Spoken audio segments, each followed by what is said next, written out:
Halo teman-teman, kita jumpa lagi di channel Crypto Crypto. Konten kali ini kita akan membahas perkembangan terbaru pada Project Stacks. Mereka dalam waktu dekat ini akan masuk pada versi 2.1 yang sebelumnya akan dilakukan voting kepada komunitas pemerintahan Stacks. Fitur apakah yang menjadi keunggulan baru versi ini? Saya akan mengulasnya di konten kali ini. Bagi teman-teman yang belum paham apa itu Stacks dan apa project mereka, teman-teman bisa lebih dulu menonton konten kami tentang itu. Link sudah saya siapkan di kanan atas layar Anda dan di deskripsi konten ini. Baiklah, langsung saja kita mulai. Seperti yang pernah kami ulas, mekanisme konsensus protokol pada Stacks adalah dengan POX atau Proof of Transfer. Stacks bekerja dengan menempel pada blockchain Bitcoin berdampingan blok demi blok, sehingga setiap ada transaksi pada Stacks, selain akan dicatat rinciannya dalam bank data Stacks, hadiah untuk staking Stacks adalah berupa Bitcoin, maka itu tentunya juga akan dicatat dalam blockchain Bitcoin. Ada dua pihak yang berkolaborasi dalam proof of transfer, yaitu pihak miner yang mendepositkan Bitcoin sebagai hadiah staking kepada para staker, dan pihak staker yang melakukan deposit koin STX selama periode waktu tertentu untuk mendapatkan Bitcoin. Sebagai hadiah untuk miner adalah STX token yang baru, bukan STX milik staker. Perhitungan blok demi blok ada hadiah staking dan mining. Tetapi untuk menerima hadiah staking adalah setelah masa kunci token usai, yaitu 14 hari. Saat ini Stacks adalah pemain nomor 1 Web3 dalam Bitcoin. Sebanyak 140.000 NFT telah dibuat sampai dengan akhir 2021 dalam blockchain Stacks. Dan Stacks terus melakukan inovasi untuk memperkuat Bitcoin di versi terbarunya, yaitu Stacks 2.1. Di antara fitur terbaru 2.1 ini, Bitcoin yang dibutuhkan sebagai hadiah staking akan lebih efisien, membuat jembatan dengan network lain makin diminati dan menyederhanakan jalan bagi developer untuk membuat keterkaitan dan interaksi antara blockchain Stacks dan Bitcoin. Selain itu akan dibuat fondasi untuk subnets yang dahulu bernama Hyperchain yang akan meningkatkan kecepatan dan skalabilitas dalam network ketika di launching. Satu blockchain utama Stacks dibagi-bagi dalam beberapa subnet yang mengolah transaksi-transaksi secara terpisah terlebih dahulu. Tim Hero Wallet, yaitu wallet resmi Stacks, menjelaskan subnets ini adalah penamaan baru untuk Hyperchain yang telah berubah menjadi nama dagang. Namun bukan berarti keberadaan subnet membuat blockchain utama menjadi terpusat. Mainnet tetaplah desentralisasi. Sebuah kontrak hyperchain terdiri dari koalisi miner yang terpilih. Pengguna Stacks harus percaya pada para miner dalam kontrak hyperchain yang menangani transaksi mereka. Smart kontrak subnet sendiri dalam stack ini dibuat dalam bahasa Clarity. Istilah subnet sebenarnya umum dipakai dalam blockchain layer 2. Selain pada Stacks, juga ada pada blockchain Avalanche. Fungsi dan nama keduanya sama. Bagi teman-teman yang juga ingin tahu apa itu Avalanche dan project-nya, bisa menonton pada konten kami sebelumnya. Link sudah saya berikan di kanan atas layar Anda dan di deskripsi konten ini. Subnets ini didesain untuk mengatasi beban kerja besar yang membutuhkan proses transaksi cepat dengan penundaan yang sedikit. Contohnya ketika terjadi puncak volume tinggi pada transaksi harian atau saat diperlukan minting NFT. Bila blockchain utama Stacks adalah seperti mall belanja, subnet ini adalah tenan-tenan di dalam mall belanja tersebut. Mereka bisa memproses transaksi secara bersamaan dengan aturan konsensus yang berbeda-beda. Jadi kedepannya subnet ini akan banyak macam dan model konsensus serta tujuannya masing-masing.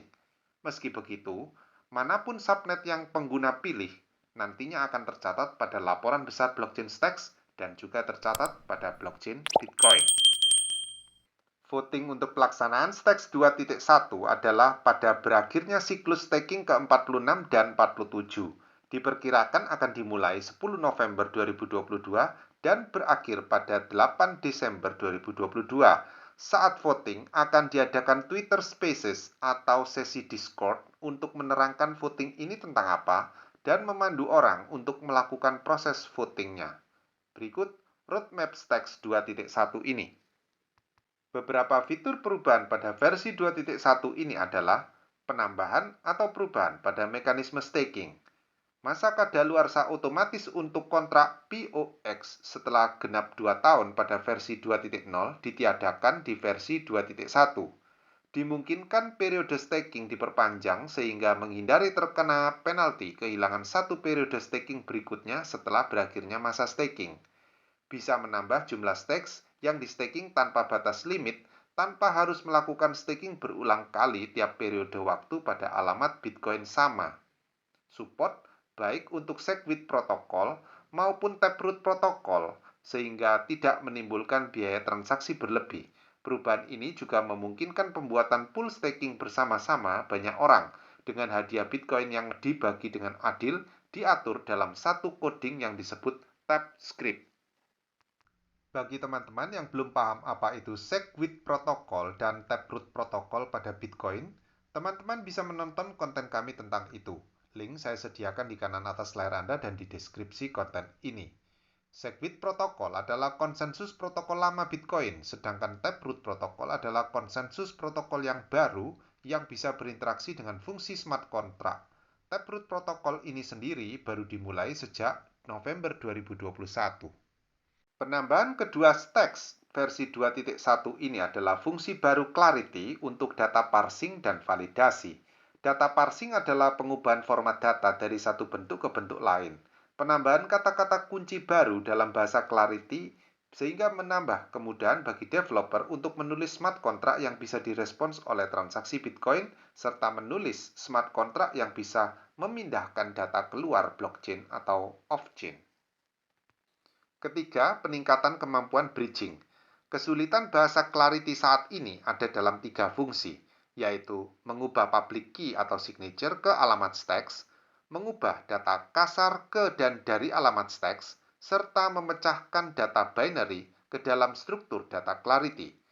Upgrade 2.1 pada stacks ini adalah menambahkan kata kunci yang memperluas fungsi, sehingga lebih memudahkan proses bridging, pemindahan data ke dan dari off-chain, dan layanan lain terkait lalu lintas data dengan blockchain stacks. Keempat, decentralized mining pools. Setiap pemilik Bitcoin dapat melakukan mining di stacks untuk mendapatkan hadiah STX coin.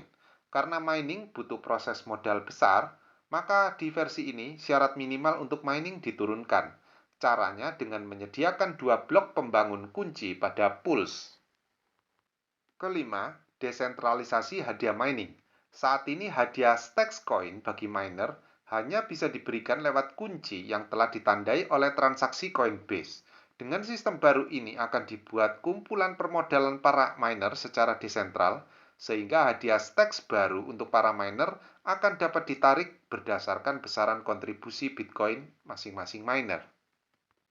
Keenam, kemampuan mining dengan Segwit dan Taproot.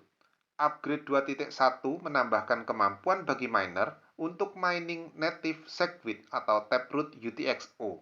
Bukan hanya ini mengurangi fee transaksi Bitcoin hingga 25%, tapi juga memungkinkan dibuatnya pool mining decentralized.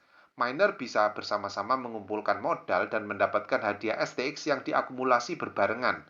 Masing-masing miner akan punya Taproot key yang mewakili kontribusi masing-masing node.